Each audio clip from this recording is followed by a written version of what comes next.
누가복음 4장 16절부터 30절까지 말씀입니다. 한 절씩 읽고요. 마지막 절은 같이 읽겠습니다. 누가복음 4장 16절부터 30절까지 말씀입니다. 한 절씩 읽도록 하겠습니다. 예수께서 그 자라나신 곳 나사렛에 이르사 안식일에 늘 하시던 대로 회당에 들어가사 성경을 읽으려고 서심해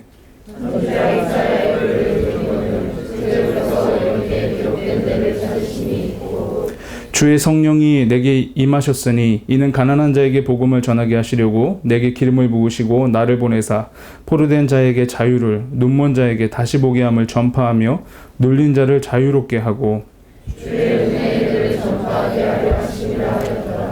책을 덮어 그 맡은 자에게 주시고 앉으시니 회당에 있는 자들이 다 주목하여 보더라.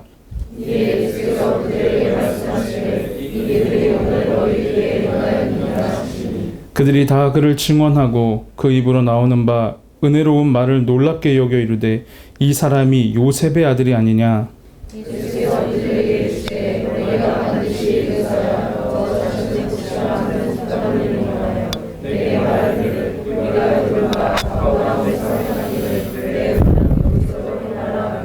또 이르시되 내가 진실로 너희에게 이르노니 선지자가 고향에서는 환영을 받는 자가 없느니라.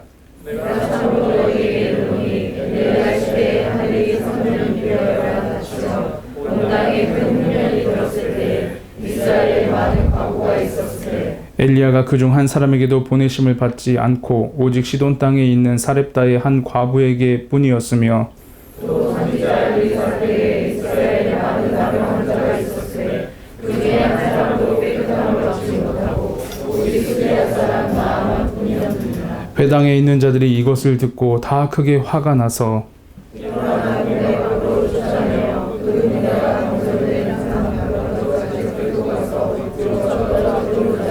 함께 읽겠습니다. 예수께서 그들 가운데로 지나서 가시니라. 아멘. 저는 오늘 치유는 시작이다 라는 제목으로 말씀 나누도록 하겠습니다. 신앙생활 하다 보면요, 우리가 굉장히 답답할 때가 있는데요, 마치 예수님을 믿으면 상처가 다 치유되는 것 같은 생각을 할 때가 있습니다. 제가 이제 강의를 다니기 시작하게 되었는데, 강의를 하면서 강의가 끝나면 제가 질문을 받습니다. 근데 질문을 받을 때 제가 당황스러운 질문을 자주 받아요. 그 질문에는 이런 게 포함되어 있습니다. 목사님, 어떻게 하면 목사님처럼 상처가 치유될 수 있나요? 저도 참 그 질문을 받으면 당황스러운데요. 그 말에 전제가 있는데, 목사님 얘기를 들으니까 상처가 많으셨던 것 같은데 어떻게 그 상처를 이제 극복하고 치유해서 지금 우리들 앞에서 이렇게 얘기를 하냐. 어떤 분은 더 구체적으로 개인적으로 찾아와서 질문을 합니다. 저도 상처가 있는데 목사님처럼 그 상처가 치유돼서 다른 사람들의 상처를 치유해주는 삶을 좀 살고 싶습니다. 방법을 좀 알려주셨으면 좋겠습니다. 저는 정말 겸손한 게 아니라 그런 질문을 받을 때 답답해서 죽겠습니다. 왜냐하면 남의 속도 모르고 그렇게 저를 치유됐다고 대하니까 저는 굉장히 답답합니다. 저는 솔직히 말해줍니다. 저 치유 다 안 됐습니다. 치유되는 과정 속에 있습니다. 저도 되게 힘듭니다. 개인적으로 힘든 시간 보내고 있고 보이는 게 다가 아닙니다. 제가 말끔하게 정장이고 사람들 앞에서 얘기할 때만 보시는 것 같은데 개인적으로 혼자 있을 때는 그 상처로 인해서 힘든 시간을 보내고 있습니다. 우리가 많은 사람들이 쉽게 결론 내리는 생각 중에 내가 예수님 믿으면 상처가 치유된다. 그리고 나는 그 상처를 딛고 일어설 수 있다라는 생각을 합니다. 그런데 이렇게 결론을 내리고 나면요, 우리 안에는 부작용이 있습니다. 조급해집니다. 우리 안에 예수 그리스도를 믿고 나서 내 상처가 치유되는 것 같지 않고 내 안에 이 상처가 끊임없이 우리를 괴롭히고 있다는 생각을 하게 되면은 우리는 굉장히 조급해지고 그 조급함이 지속되면은 스스로를 비난하게 됩니다. 이런 생각을 하게 되는 거죠. 나 예수님 믿었는데 왜 이러지? 나 정말 믿었는데, 내가 어둠 속에서 희망도 없이 살아가고 있을 때 내가 예수님을 만났는데, 그래서 그 예수님이 나에게 찾아오셔서 내게 사랑한다고 말씀해 주셨는데 난 그때 정말 태어나서 한 번도 경험해보고 느껴보지 못했던 감격이 있었고 그 이후부터 이전의 내가 아니라 그리스도인에서의 나 자신으로 살아가게 되었는데 나는 지금 왜 이럴까? 내가 그때 예수님 만난 게 진짜일까? 내가 지금도 그때처럼 예수님 사랑하는 걸까? 예수님을 진정으로 만났고 내가 예수님을 사랑하고 예수님과 동행하면서 지금 산다면은 내가 이런 삶을 과연 사는 게 맞는 건가? 정말 예수님 진지하게 사랑하는데 나는 왜 이럴까? 나는 왜 내 자신을 이렇게 사랑하지 못할까?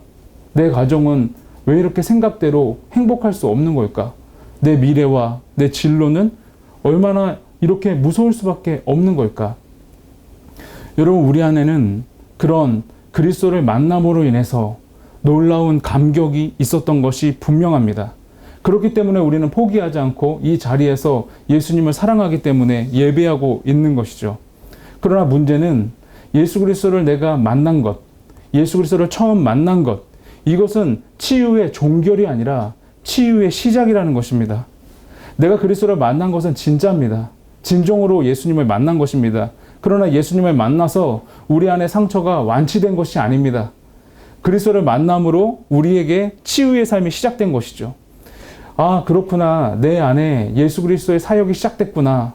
내가 그리스도를 진정으로 만나서 그리스도 안에서 내가 그리스도의 말씀으로 나를 돌보기 시작했구나. 나는 정말 알지 못하겠지만, 나는 이렇게 힘겹지만 예수님은 시작하신 일을 완수하시겠구나. 예수님께서 사역을 시작하셨기 때문에 예수님께서 지금도 일하고 계심을 우리가 목격하기 위해서는 내가 예수님을 만남으로 내가 그 감격으로 치유가 완성되었다는 생각을 벗어나서 예수 그리스도를 만남으로 인해서 치유가 시작됐다는 마음을 가져야 하는 것입니다.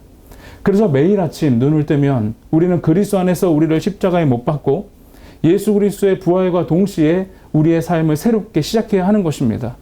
늘 그리스도와 함께 시작하는 이 삶 속에서 예수님께서는 우리 안에 시작하신 일을 예수 그리스도의 보혈의 능력으로 완성하실 것입니다. 오늘 본문 말씀은 예수님께서 누가의 관점으로 사역을 시작하신 사건을 기록하고 있습니다. 쉽게 얘기해서 누가의 관점으로 공생애의 시작을 설명한 것입니다. 누가는 오늘 본문 말씀을 회당에서 시작합니다. 예수님께서 회당에 참석하셨습니다. 회당에서는 예배를 드립니다. 그런데 흥미로운 것은 사람들이 예수님에게 발언할 수 있는 기회를 주었다는 겁니다. 두루마리 성경을 읽을 수 있는 기회를 줬다는 거죠. 아마 예수님은 그 자리에서도 이미 영향력 있는 사람이었던 것 같습니다. 공생애를 시작하기 전이었지만, 예수님의 사역을 공식적으로 시작하기 전이었지만 사람들은 예수님의 말을 듣기 원했습니다. 그리고 예수님의 가르침이 탁월하다는 것은 알고 있었습니다. 그러나 예수님이 아직 그의 사역을 시작하기 전이었기 때문에 하나님의 아들이라는 인식은 없었고 그저 탁월한 교훈을 주는 랍비 중 하나가 아닐까라고 생각했을 것입니다. 예수님에게 기회가 왔을 때 예수님은 두루마리를 펴서 특정 구절을 읽었습니다. 그것은 이사야 61장에 있는 내용이었습니다. 여기서 말한 모든 것들이 오늘 이루어졌다. 여기서 말한 내용이라는 것은 눈먼 자가 눈을 뜨고 갇힌 자가 자유케 되는 것을 의미하는 것이었습니다. 가난한 자에게 복음이 전해되는 것을 의미한 것이었습니다. 이것은 곧 다시 말해서 예수님께서 이사야가 예언했던 사역을 예수님이 이 땅에 오셔서 본격적으로 이루어 주셨다는 것, 그리고 이미 이루어졌다는 것을 의미하는 것입니다. 사람들이 그의 가르침에 놀라웠습니다. 예수님의 가르침을 듣고 입을 다물지 못했습니다. 너무나 탁월한 가르침이었기 때문에 그들의 온 몸과 마음이 빼앗겼습니다. 그러나 그것도 잠시였습니다. 예수님의 가르침이 놀라웠지만 이내 그들은 그 감격을 뒤로하고 웅성거리기 시작했습니다. 저 사람 누군데? 저 사람 요셉의 아들 아니야? 그 우리 동네에서 살았던 애잖아. 무슨 자기가 저런 말을 해? 그러면서 더 심한 생각을 하기 시작했습니다. 근데 예수님께서는 놀라운 것이 그들의 의중을 간파하셨습니다. 그리고 그 당시에 유명했던 속담을 인용하셨습니다. 의사야, 네 병이나 먼저 고쳐라는 말이 있다. 지금 너희들은 속으로 이렇게 생각할 거다. 가버나움에 가서 기적을 행했던 그대로 우리 동네에서도 한번 해보시지라고 마음을 먹었을 거다. 이것은 예수님께서 그들의 비꼬는 의중을 간파하신 겁니다. 그 회당에서 예수님의 말씀을 들었던 사람들은 첫 반응은 놀라운 반응을 보였지만 이내 그들의 편견과 왜곡에 사로잡혀서 그들의 감정은 온데간데 없이 사라져버린 채로 예수님을 속으로 비꼰 거죠. 자기가 아무리 잘나봤자 우리가 그 출신 성분을 다 알고 있는데 어떻게 저런 망발을 하지? 그럼 한번 우리한테도 병도 고쳐보고 기적도 일으키고 한번 우리한테도 그런 놀라운 일들을 보여줘 보시지. 우리 앞에서는 하지 못할걸? 예수님은 그 의도를 간파하시고 그들을 직면시키는 말을 이어가십니다. 엘리야 시대에 수많은 과부가 있었다. 이스라엘이라고 유대인이라고 자부하는 과부들이 있었다. 그러나 하나님은 엘리야를 사렙다 과부, 이방 과부에게만 보내주셨다. 엘리야 당시에 수많은 문둥병자가 있었다. 그러나 하나님께서는 나아만에게만 엘리사를 보냈다. 그들은 받아들였기 때문이다. 받아들였기 때문에 그들은 하나님의 은혜를 경험했다. 이 말을 듣고 회당에 있는 군중들은 자극을 받았습니다. 그들의 놀람은 분노로 바뀝니다. 그래서 예수님을 몰아세워서 예수님을 땅에 떨어뜨려 죽이려고 절벽으로 몰아세웁니다. 그렇게 궁지에 몰렸던 예수님은 죽음의 위협 앞에 놓이게 된 것입니다. 그런 극적인 장면 속에서 예수님은 유유하게 군중의 사이를 걸어 나가 그의 사역을 시작하셨습니다. 우리는 오늘 본문 말씀에서 주어진 사건을 간단하게 살폈습니다. 우리가 이 본문 말씀을 읽을 때는 다 아는 말씀인데 역시나 이 사람들은 어리석게도 예수님의 설교를 직접 들었음에도 불구하고 예수님을 하나님의 아들로 믿지 못했구나라고 쉽게 적용하고 생각합니다. 우리는 이 본문 말씀 속에서 예수 그리스도의 사역의 시작을 함께 목격하면서 우리 안에서 예수님께서 처음으로 우리에게 찾아오시고 나서 그 이후에 우리가 어떻게 신앙생활을 하고 있는지에 대한 단면을 살펴볼 수 있는 기회를 가질 것입니다. 우리는 각자 예수님 만나기 전에 나름대로 최선을 다해 살았습니다. 최선을 다해 사는 인생 속에서 어느 날 예수님 우리에게 찾아오셨죠. 그 감격을 저는 기억하고 있습니다. 우리 각자는 예수님을 처음 만났던 감격을 소중하게 간직하고 있습니다. 그때의 감격은 설명할 수 없는 그 감격이어서 우리 안에는 모두에게 소중한 기억으로 남아있을 겁니다. 그러나 놀라운 것은 지금 우리의 삶 속에는 그 감격을 뒤로하고 의문투성이만 남았다는 것입니다.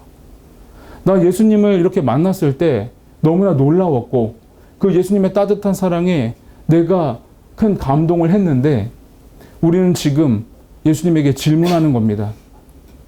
우리는 회당에 앉아있던 사람들처럼 자신에게 묻고 있는 것이죠.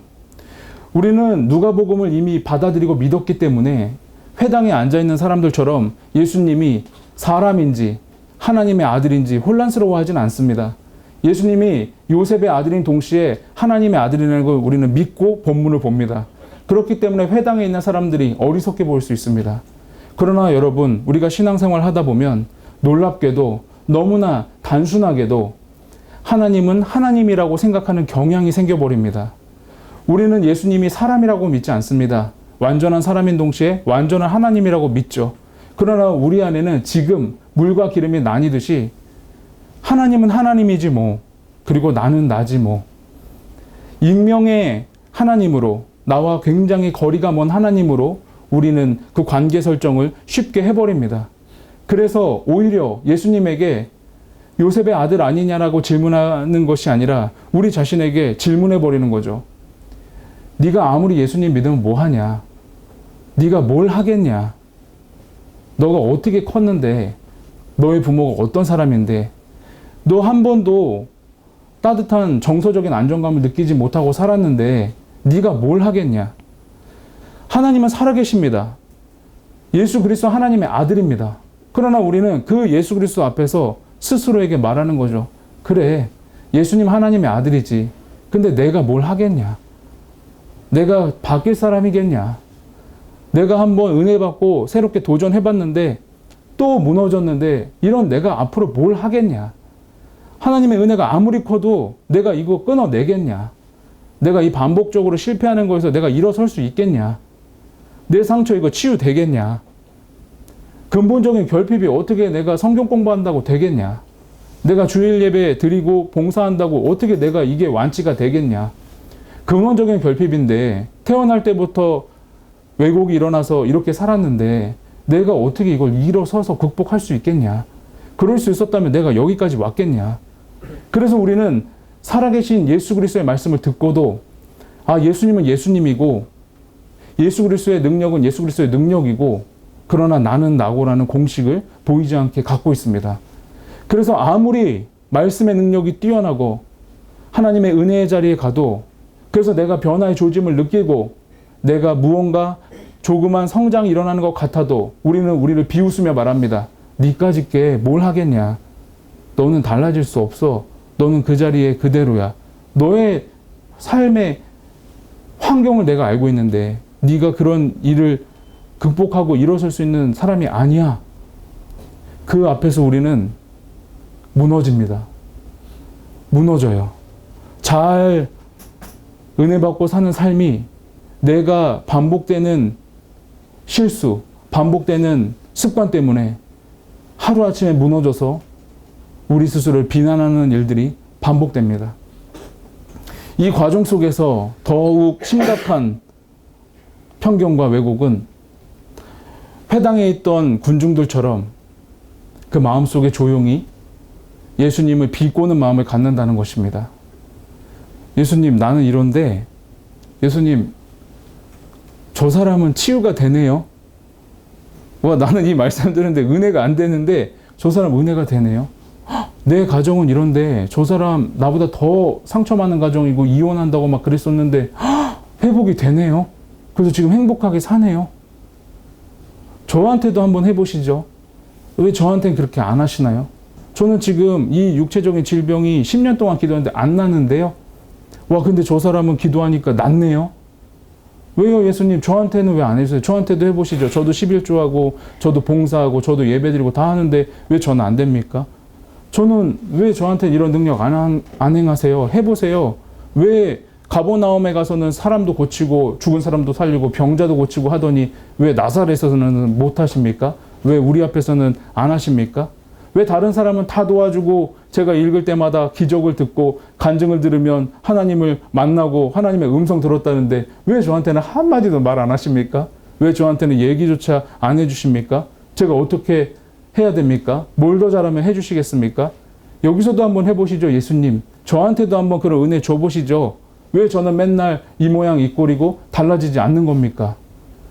그렇게 생각을 하기 시작하면은 예수님을 처음 만났던 우리는 그 감격은 뒤로 하고 분노만 일어납니다. 분노만 일어나요. 예수님에게 한 걸음 다가가서 따집니다. 해보시죠. 예수님한테 한 걸음 더 다가가서 말합니다. 저한테 해보시죠. 저 한번 고쳐보시죠. 여기서도 저를 한번 변화시켜 보시죠. 그러면 은혜라는 자리가 들어설 자리가 없습니다. 예수님의 사랑을 망각합니다. 그래서 우리는 받아들일 마음이 전혀 없는 상태로 배척하고 거부하면서 예수님을 몰아세우죠. 나도 한번 고쳐주십시오. 나도 지금 필요합니다. 은혜가 필요합니다. 어떻게든 해보십시오라고 예수님을 벼랑 끝으로 몰아세우죠. 이것이 우리 안에 있는 예수님과 치열한 갈등 구조이고 우리 안에 예수 그리스도가 새로운 일을 시작하셨지만 예수 그리스도가 궁극적으로 우리를 치유하는 그 사역에 굉장한 걸림돌이 되고 있는 것입니다. 자, 그럼 어떡할까요? 우리는 우리의 이 구도 속에서 쉽게 벗어날 수가 없는 상황 속에서 우리는 어떻게 이것을 벗어나서 새로운 그리스도의 관계 속으로 돌아갈 수 있을까요? 우리의 구호와 결심으로 우리는 달라질 수 없습니다. 우리의 노력으로 달라질 수 없는 것입니다. 우리는 과분한 사랑을 받았지만 우리의 결핍 때문에 그 과분한 사랑을 잊어버립니다. 우리의 결핍 때문에 예수 그리스도에게 끊임없이 따지면서 물으면서 간청하고 애원하는 것입니다. 그러나 예수 그리스도는 우리 비난하지 않습니다. 예수 그리스도가 우리 앞에서 새로운 일을 행하신 것을 주목할 때 우리에게는 참된 희망이 있는 것입니다. 벼랑 끝에 있는 예수님은 침묵하셨습니다. 아무 말도 하지 않으셨습니다. 그리고 자신을 절벽에 떨어뜨려서 죽이려고 하는 사람들 앞에 서서 의연하게 조용하게 기다리고 계십니다. 그들은 분노했지만 예수님을 죽이려 했고 따지려고 했지만 예수님은 그 침묵 끝에 어떠한 대답 대신 행동의 선택을 내리십니다. 군중 사이로 지나가는 것이죠. 군중 사이로 지나가서 그의 사역의 시작의 첫 발걸음을 떼시는 것입니다. 이것은 표면적으로 보면 예수님께서 이들을 버리고 다른 곳으로 가시는구나라고 생각할 수 있겠지만 아이러니한 것은 예수님은 그들 속으로 들어가시는 겁니다. 그의 사역이 시작되었기 때문에 아직 그의 때가 되었지 않았기 때문에 하나님은 그의 생명을 보호해 주셨습니다. 그러나 우리가 알고 있는 대로 예수님은 그 군중들의 손에 다시 맡겨지고 예수님의 사역이 끝날 때 그는 군중들의 분노에 휩싸여서 십자가에서 비참한 죽음을 당하십니다. 그의 죽음은 면해진 것이 아니었습니다. 그의 죽음은 미루어진 것이었습니다. 아직 예수님께서 하실 일이 남아있기 때문이죠. 우리는 예수님을 몰아세웁니다. 예수님에게 분노합니다. 예수님에게 고쳐보라고 합니다. 예수님에게 치유해보라고 합니다. 예수님은 때로 침묵하시지만 예수님은 조용히 우리의 중심으로 걸어 들어오십니다. 그가 걸어 들어오셔서 그의 사역을 시작하십니다. 그는 회당에서 두루마리를 펴서 읽은 그 말씀대로 그의 사역을 충실하게 시작하셨습니다. 가난한 자에게 복음이 전해질 것이다. 이것은 물질적인 가난만 의미하는 것이 아닙니다. 결핍을 의미하는 것입니다.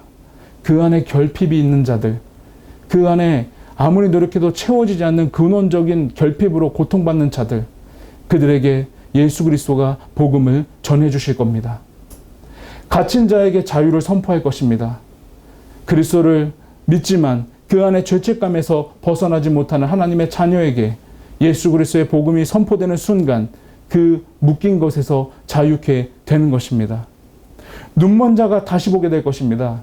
눈먼다는 것은 육체적으로 눈이 안 보이는 것을 의미하기도 하지만 예수 그리스도를 보지 못하는 사람, 하나님의 말씀을 보지 못하는 사람, 그들에게 다시 눈을 뜨게 해주셔서 예수 그리스도의 말씀을 그에게 다시 들려주시기 위한 사역을 시작하신 것입니다. 우리 안에는 첫 사랑의 감정을 망각하고 끊임없이 나 자신을 비난하고 예수님에게 분노하며 따져 물으면서 예수님에게 분노를 표출하며 살지만 예수님은 우리 안에서 새로운 일을 시작하십니다.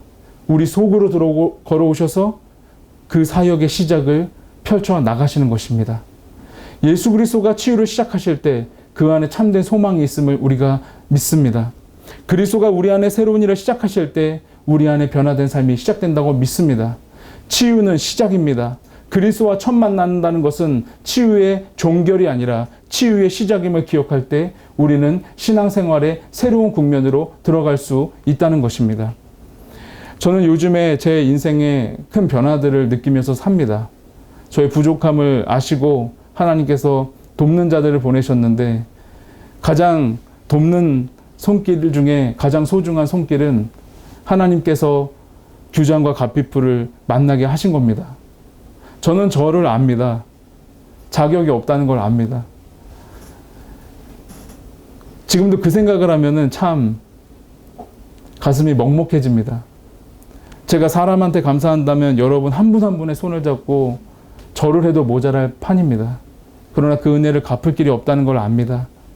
제가 주님 앞에서 그 부끄러움을 숨기고 주님께 담대히 말합니다. 주님, 제가 상처 입은 한 사람을 예수님처럼 사랑하는 것, 제 목숨을 다해 사랑하는 것, 그것이 은혜를 갚는 길이지요. 그렇게 믿고 최선을 다하겠습니다. 그러면서 제가 일일이 보답하지 못하고 사는 겁니다. 제 앞에 나타난 상처 입은 한 사람에게 정성을 다해서 복음을 전해주는 것, 이것으로 제가 살면서 예수님 오시는 날까지 최선을 다해 갚으려고 합니다. 저에게는 과분한 일이 일어났고 저를 불러주시는 분들이 있습니다. 그래서 저는 부끄럽지만 가서 설교도 하고 강의도 하면서 지내고 있습니다. 처음에 굉장히 행복했습니다. 근데 시간이 흐르면서 제가 인식하지 못했던 한 가지 고민이 시작됐습니다. 그건 뭐냐면은 제가 말하는 전문 분야가 죄송합니다. 하필이면 상처라는 것입니다. 별로 멋지지가 않습니다. 제 전문 분야가 상처니까 저는 사실은 갈 때마다 저의 아픈 시간들, 기억하고 싶지 않은 과거들을 얘기를 해야 됩니다. 하루에도 몇 번씩 얘기할 때가 있습니다. 저는 거기서 딜레마가 있는 겁니다. 여러분, 제가 늘 교만할 때는 양해를 구하죠. 5초 정도 교만하겠습니다. 제가 사람들 만나면 사람들이 저보고 그 부잣집 막내 아들 같다는 얘기를 해줘요. 저는 정말 기분 너무 좋습니다. 그분은 정말 훌륭하신 분들이에요. 근데 저는 가만히 있으면은 그냥 제 이미지 괜찮은 것 같은데, 제가 솔직히 어떤 일이 있는 거냐면은 군중들 앞에서, 성도들 앞에서, 저 만나는 사람들 앞에서 처음 보자마자 여러분 반갑습니다. 저는 알코올 중독자 가정에서 태어났고요.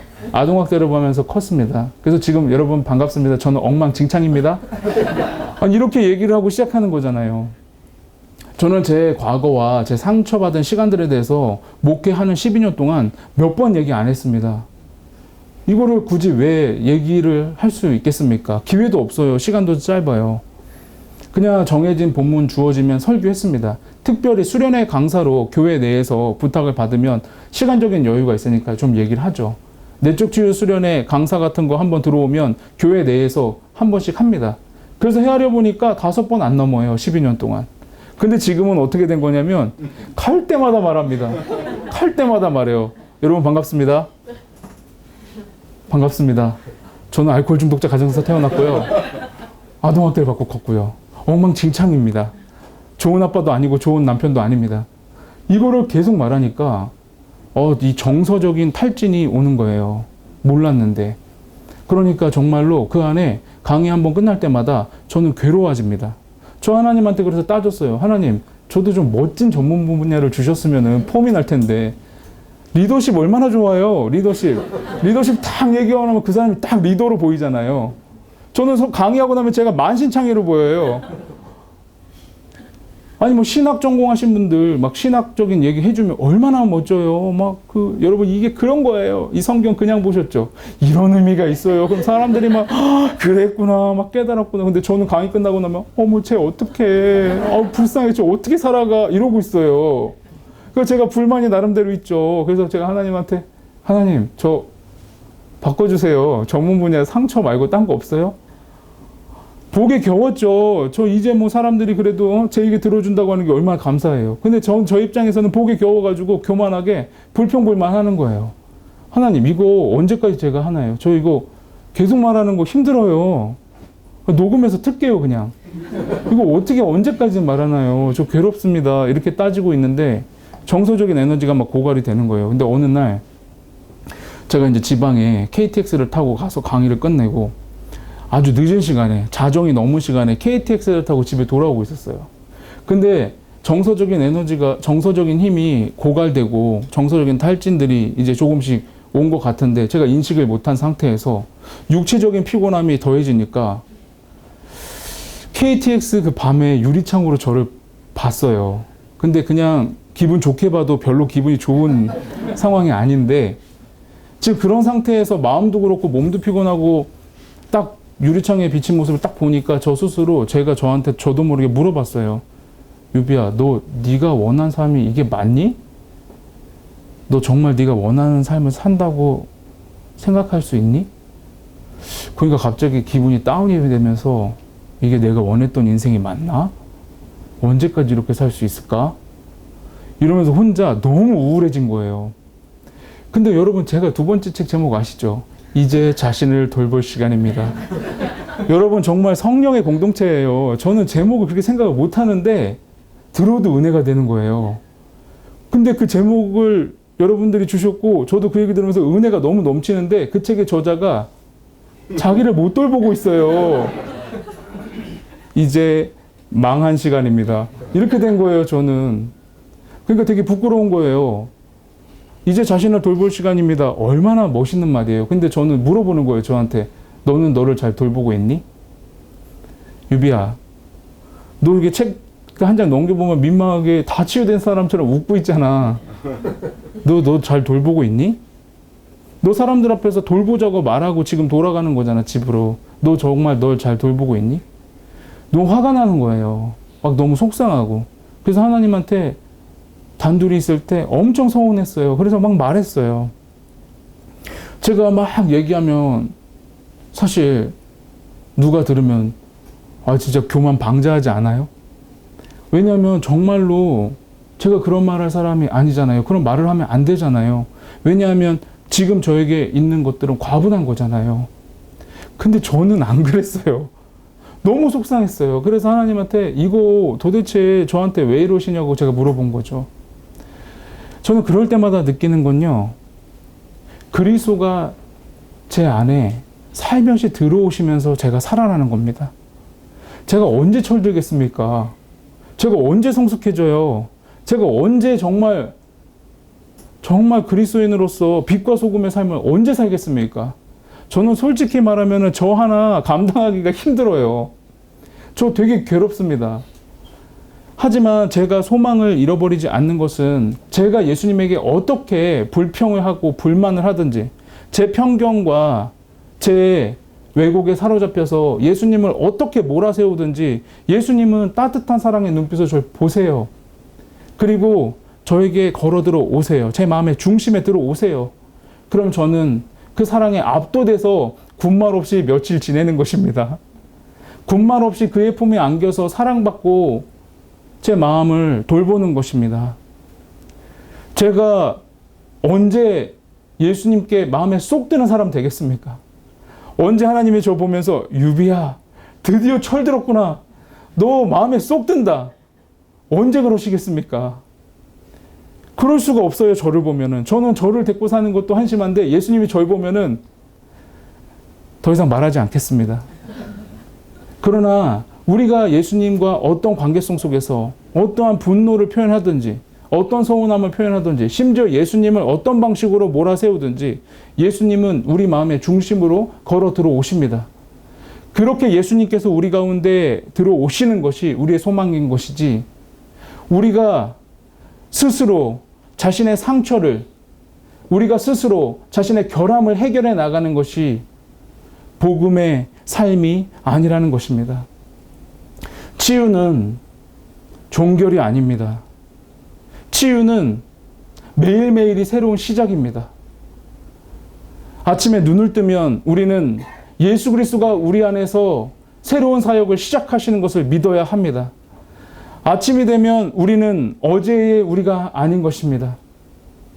어제 저녁 충만한 은혜에 사로잡혀서 잠에 들었을지라도 어제 저녁 극심한 우울증에 극심한 괴로움에 잠을 이루지 못했을지라도 오늘 아침 우리가 눈을 뜨면 그리스도가 새로운 발걸음으로 우리에게 걸어 들어와 주셔서 오늘 하루를 온전히 우리와 동행하심으로 우리 안에 그리스도의 일을 매일매일 새롭게 시작하는 것입니다. 이 과정이 힘듭니다. 이 과정이 괴롭습니다. 그러나 포기해서는 안 됩니다. 예수 그리스도가 오시는 그날까지 우리 안에 걸어 들어오시는 예수님을 두 팔 벌려 환영하고 그가 우리 안에 멈추지 않고 새로운 일을 행하실 수 있도록 우리의 편견과 우리의 왜곡을 인식하면서 그리스도와 새로운 관계로 매일매일 들어가는 것입니다. 이곳에 진정한 치유가 있습니다. 성령께서 시작하신 일, 성령께서 마무리 지을 것입니다. 포기하지 않고 자신을 돌보면서 예수 그리스도가 다시 오심을 기다리는 저와 여러분이 되시기를 소망합니다. 우리 함께 기도하겠습니다. 하나님, 우린 생각했습니다. 나 예수님을 사랑하는데 나 왜 이러지? 나 정말 믿는데 왜 이럴까?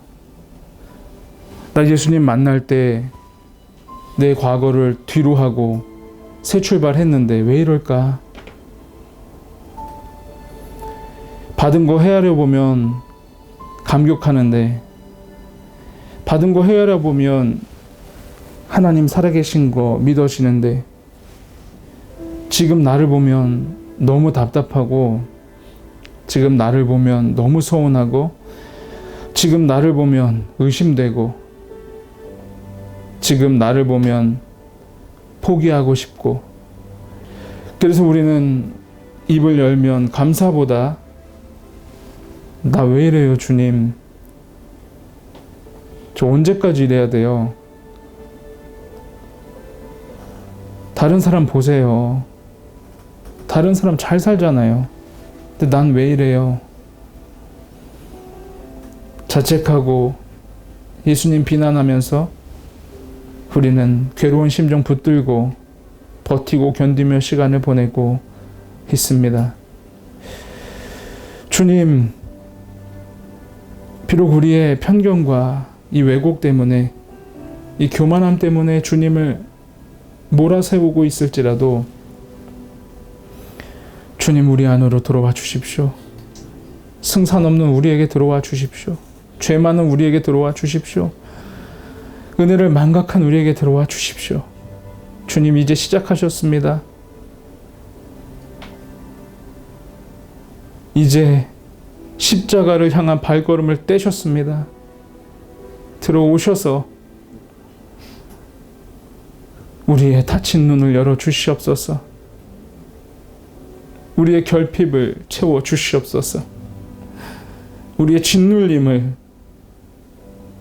벗어나게 하셔서 참 자유를 누리게 하여 주시옵소서.